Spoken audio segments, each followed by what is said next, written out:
It's time to get into a region that I know a lot of people were looking forward to. Let's talk Sumeru fashion.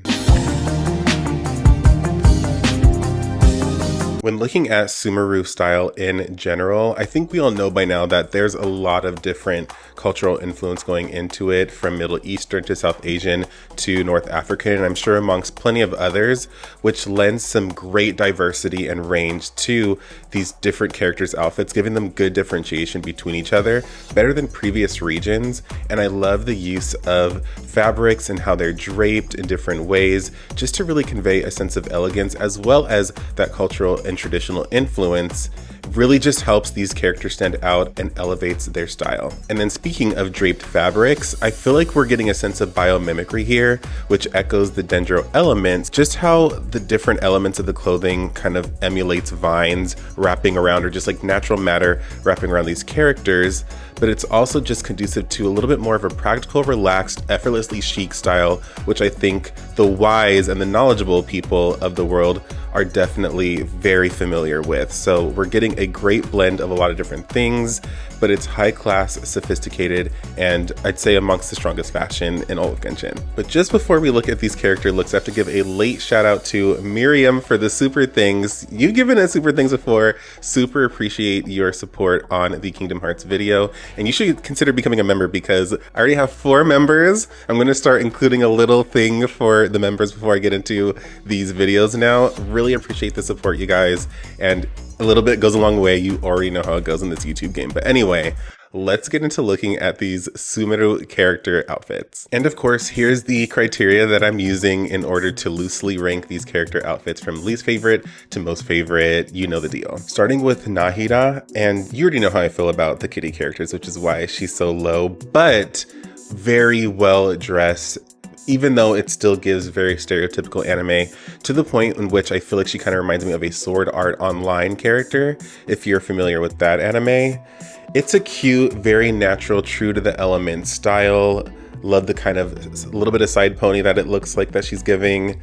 I mean, it's cute. It follows the region style. We get it. Next we have Tighnari, and very true to who this character is and what he's about. Botanical, deep woodland. We just see all of the natural organic elements across his design, whether it's the shapes, the motifs, just even the patterns.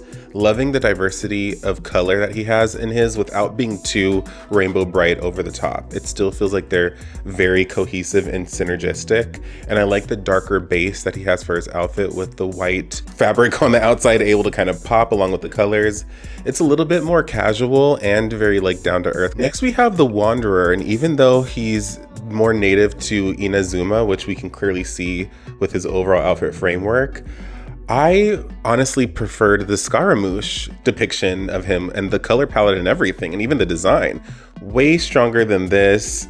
I mean, this is still nice just because it kind of it's lending something new to the region, and I like a little bit more of like a fresher color palette, and I think it's an interesting contrast and juxtaposition to a bit more of the antagonistic nature of his character. It's not bad. I guess I'm just a little underwhelmed compared to how we were introduced to his character before. Next we have Collei, and I just think I like the simplicity of this. Even though it is nicely patterned and detailed, it just feels a little bit more functional and practical. I like the shape of it. It feels a little kind of what we've seen before, but just made a little bit of new. I really appreciate the stocking and the garter detail here. The boots are cute, and there's some great scarf detail going on behind her. There's just enough decoration to make what is a pretty standard dress kind of structure and format seem much more interesting without having to do too much. That's what I'm talking about with the effortlessly chic, and she's definitely got it going on. When I first saw Nilou's design, I admittedly didn't necessarily like it. So much white, just between the skin and the clothes, like it just felt like there wasn't enough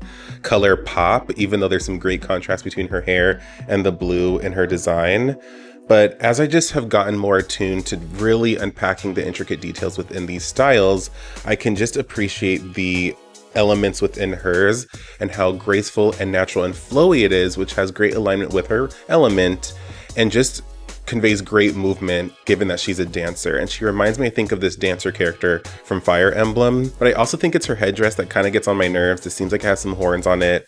Not really into that. Very nitpicky, petty reasons. And I think what helps me appreciate her overall character design is this alternate skin. I just like the more fantastical nature of it. I feel like it still is in alignment with something a little bit more soft and elegant like she has in her default. The headdress is so much better and really lets her strong hairstyle come through.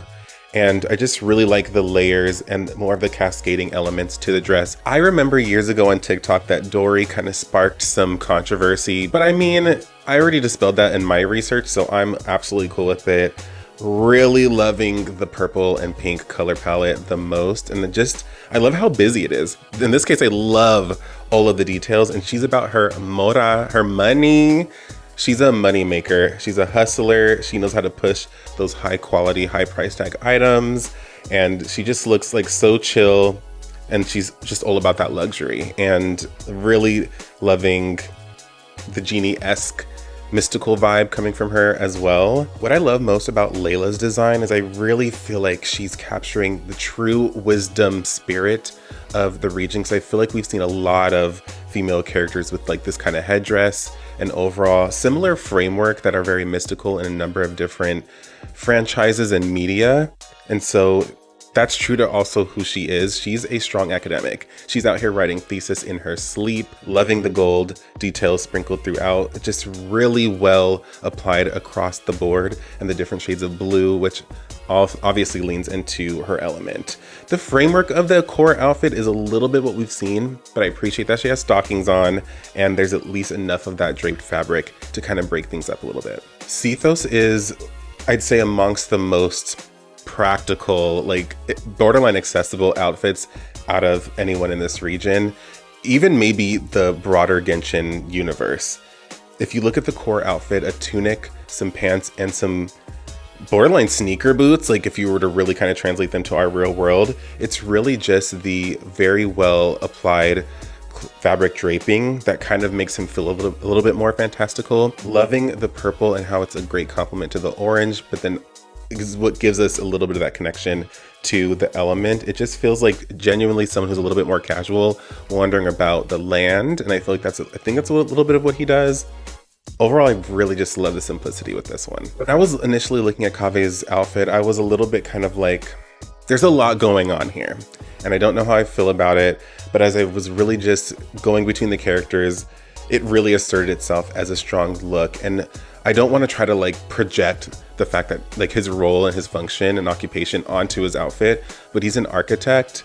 And I did feel like the kind of waist elements were structural in nature, just with some very well defined segments and aspects to like his tunic or his shirt or like the belts or whatever that is going on in combination with the cape. There's just a lot of great dimension and layering going on, which I feel like kind of brings his overall design full circle. And I love how the shoes match back up and coordinate perfectly with the top. Faruzan, if I'm saying that correctly, when I first saw her just at a glance, I was like, okay, here we go, yet another typical framework dress that we've seen before.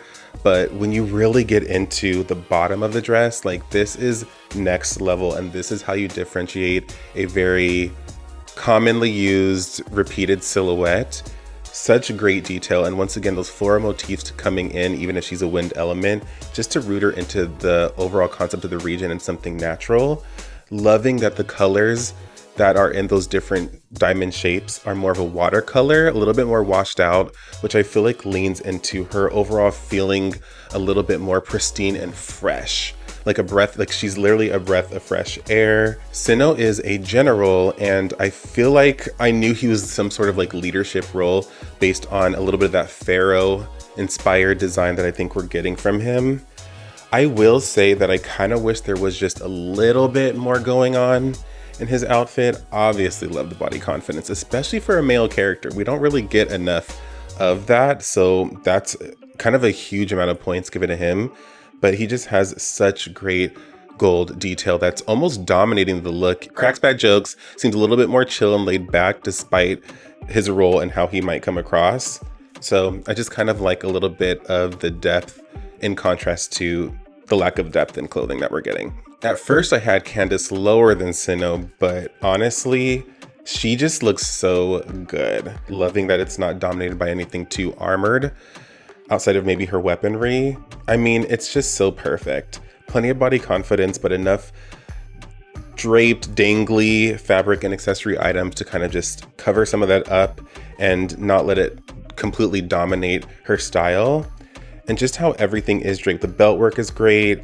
Really just loving all of the gold. I mean, just the gold across everybody's, but her and Cyno really carry it well, and especially in combination with their skin tone. And I love the circular nature of her hairstyle with her headdress. It just feels so well-rounded, literally. Dehya is definitely this region's bad bitch. We definitely need one of those. Like, I mean, everybody's out here looking like soft, flowy with all their different fabrics. She's coming through with something much more rugged and in your face with that strong, assertive pyro energy and attitude. So sharp, like, it's so good. Body confidence, perfection, loving some asymmetry, as well as just, yeah, she's definitely giving a lioness energy and strength and assertiveness. I mean, there's really not much more to say. Like, what you see is what you get. It feels a little bit punky, but doesn't feel any less chic and high fashion as everybody else has been in this region so far. But you should already know that the top spot for me goes to Alhaitham. He is just giving the full effortlessly chic, effortlessly cool guy vibe. Like, he's the total package. The duality in the upper body is so interesting with something that's a little bit more athletic, sporty, and laid back, but just as sharp, sophisticated, and elite like we've been getting across the other characters with like that jacket or cape on one side. Great asymmetry, and I feel like he just has a super skinny fit silhouette and clothing, and core clothing, because it just helps everything come to life on his body. Between that jacket, between the belts, between the boots, such great dimension and width to them in contrast to his silhouette and figure. And those are my thoughts on the Sumeru fashion and style. Let me know how you feel about these different character outfits and which ones resonate most with you. Next we have Fontaine, which I know is gonna slay just as hard, if not harder, but until the next video, I'll talk to you later.